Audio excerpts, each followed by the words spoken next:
Learners do not always learn what we teach. That is why the most important assessment does not happen at the end of learning.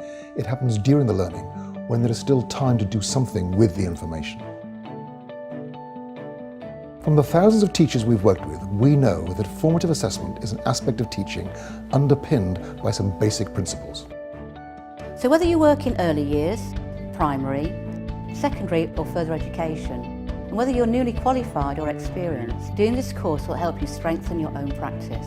From the teacher's perspective, it gives them an idea about what the students have learnt, what they've understood, as well as what they haven't understood and what they haven't learned. For me, Assessment for Learning is about creating a culture in my classroom where the children are active in their own learning. It's a tool for making sure that the children really want to move forward and have the ability to do that. It tells us what they already know and whether they're learning what we're teaching them at any given time.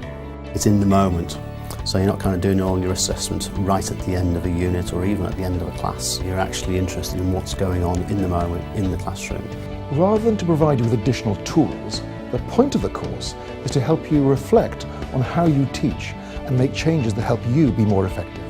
Join us and we will help you develop your own understanding of how to make Assessment for Learning work in your classroom and laboratory by tapping into your students' thinking through the use of challenging hinge point questions and by getting the evidence you need to help learners take the right next steps. Throughout the course, you'll discover and develop approaches to teaching that will help your own learners think, discuss and learn, to increase your own expertise as a teacher, strengthening and changing your own classroom and laboratory practices and encouraging the active involvement of students in their own learning. An online course is accessible at any time of the day, and teachers are very, very busy people, so being able to take that course and get onto it in the evening after school time is over will be, I think, a great facilitator for lots of teachers, and the fact that it's free obviously makes it much more readily available to all groups of people. It gives the opportunity for teachers to discuss ideas and thoughts about the course with other teachers around the country. Chris and Dylan have been working in this area for many years. I really respect the work that they've done